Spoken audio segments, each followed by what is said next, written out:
Tu peux travailler tout ton corps avec, il y a plein d'exercices. Et en fait, ce qui Mhm. est bien, c'est que c'est plus doux pour tes articulations. Vu Mhm. qu'au début, c'est pas tendu, c'est assez faible. Et plus tu tends, plus la résistance augmente, donc plus Mhm. la charge augmente. Donc c'est plus intéressant pour tes articulations que les poids libres, Mhm. haltères par exemple. Et tu peux les emporter partout. Donc moi, je trouve ça génial. Je me dis, mais c'est génial, j'adore le fitness, ça me parle.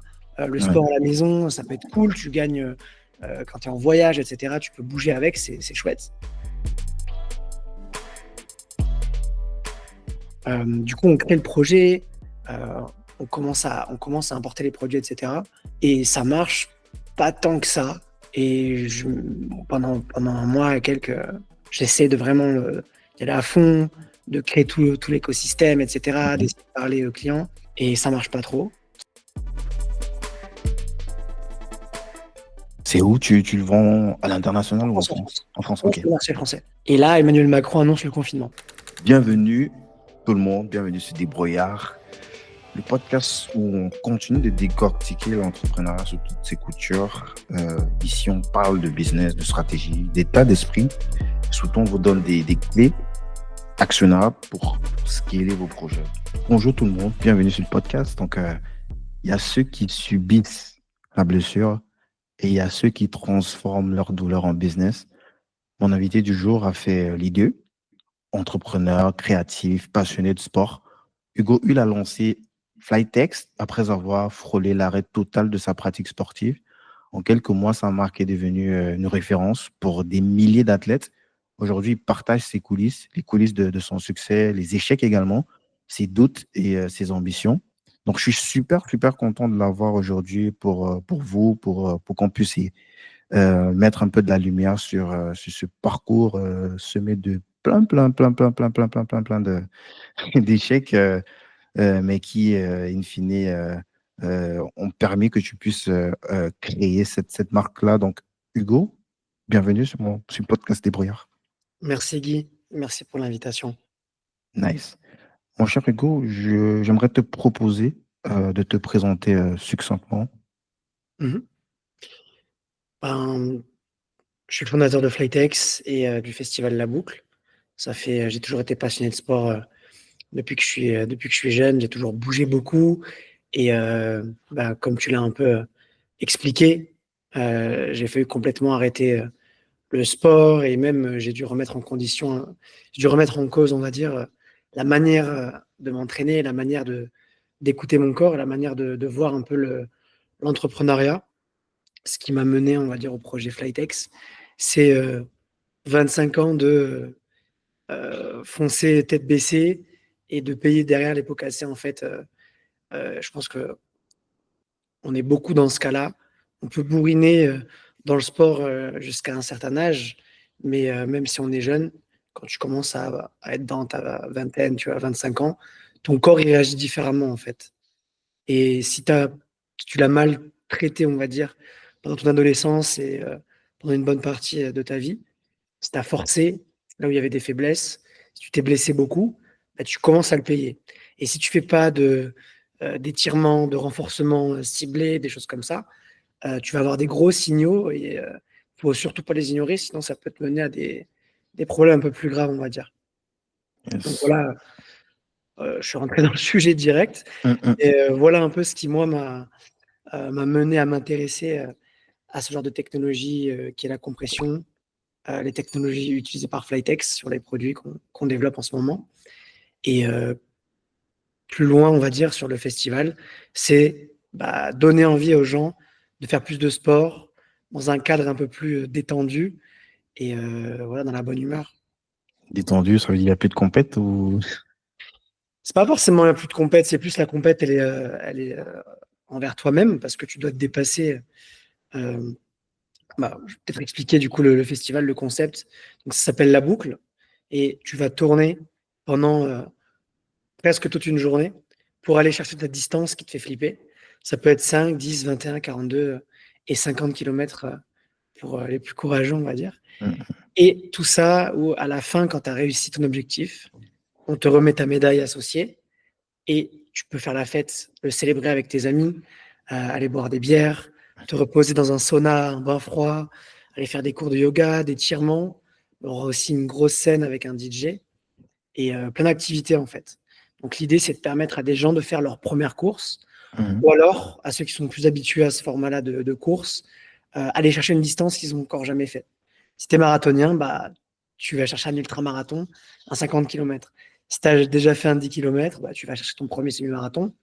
Mais comme tu tournes sur une boucle, il y a ce système mental de se dire, allez, je fais un tour de plus, je me dépasse. Et comme les gens sont avec toi, tu es entouré de personnes qui font 50 km, qui courent au même rythme que toi. Donc ça permet de se dépasser dans la cohésion. Et contrairement à une course classique, bah, d'habitude, on te remet ta médaille, tu rejoins tes proches et tu rentres à la maison, tu es essoré. Bah là, c'est quand on te remet ta médaille que ça commence, en fait. C'est là où tu célèbres, c'est là où tu vas justement garder plus de souvenirs, je pense, encore, même si tu es fatigué, tu vas pouvoir en douceur récupérer, bien manger, fêter avec tes amis. Pour moi, c'est ça qui va changer le truc. Ça devient un peu ouais, courir pour le plaisir et en communauté, là où d'habitude c'est très très solitaire comme sport. Yes. On va rentrer dans le détail de tout ça. J'ai quand même envie de comprendre un peu ce qui s'est passé avant, Hugo. Déjà, peut-être le type de sport que tu pratiquais et puis euh, jusqu'à la phase des blessures, enfin, de ce que tu peux partager, si c'est pas trop personnel. Donc, c'était quoi que tu pratiquais comme sport avant? Moi j'ai fait beaucoup de fitness adolescent. Enfin, avant ça même, j'étais souvent dans les skateparks, donc je faisais beaucoup de sport de glisse. Mhm. Ensuite, pas mal de fitness, euh, voilà, street workout, musculation classique, et un peu de course à pied, des choses comme ça.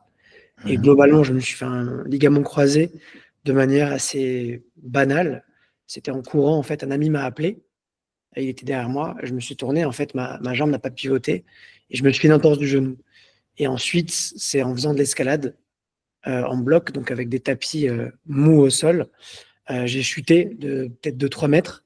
Et en gros, je me suis mal réceptionné avec un genou qui est déjà fragilisé. Là, le ligament a pété. Donc ça, c'était un peu le début des, on va dire, des problèmes pour mes articulations. Donc, tout s'est bien passé, hein. Rééducation, opération assez rapide avec un bon chirurgien. J'ai fait ma rééducation avec un kiné, donc j'ai suivi à la lettre. Euh, Malheureusement, on t'explique que tu peux reprendre le sport au bout de 6 mois quand tu as un ligament croisé. Et c'est un peu la vérité, et ça dépend comment tu es encadré. J'imagine que pour les footballeurs professionnels, ça va plus vite Ouais, que un nous, les des... jumeaux, tu t'es dans des camps d'entraînement carrément et c'est intensif. Nous, voilà, tu y vas 3 fois par semaine, c'est bien. Mais en fait, au bout de 6 mois, bon, bah oui, effectivement, tu remarches, mais l'intérieur de ton genou, tu le sens, c'est plus pareil du tout. Tu as mal, enfin, tu as mal. Tu as des faiblesses, en tout cas. Tu sens que il faut pas grand-chose pour que ça repète. Et au bout d'un an et demi, tu as toujours aussi peur de te blesser, tu as toujours une articulation un peu affaiblie. Et en fait, bah, même quand tu reprends le sport, on te le dit hein, souvent, éviter de reprendre des sports de pivot. Ah, ça par contre, je En fait, savais. sport Pourquoi? de pivot, c'est par exemple le football. Tu vas faire des pivots sur Mhm. les côtés. Je sais pas moi, si tu fais. Tu as plein de sports qui sont assez traumatiques sur les côtés de ton genou. Il vaut mieux Mhm. faire des sports qui sont on va dire, où tu cours tout droit à la rigueur. Euh, mais le moindre choc sur les côtés ou quoi, tu peux te refaire mal, quoi, dans les 2, 3 premières années. Nice. Ben, on parle un peu de tes activités. Avant ça, qu'est-ce que tu faisais dans le moment où tu te blesses? C'est quoi un petit peu ton parcours? Déjà, tu viens d'où? T'es de quelle zone de France? Moi, je suis du sud de la France, j'ai grandi à Nîmes et voilà, hein, j'ai fait des études assez classiques. J'ai pu faire une école de commerce, donc en marketing, Mhm. et ça m'a permis de voir plein de choses. Euh, J'avais envie de liberté depuis tout jeune et je me suis dit, bah, la liberté, ça s'acquiert aussi avec l'argent. Donc c'est important de pouvoir réussir dans la vie. financièrement. Et pour moi, la voie tracée, on va dire ce qu'on m'avait servi sur un plateau, c'était qu'il fallait faire une école de commerce, qu'il fallait un haut poste, entre guillemets.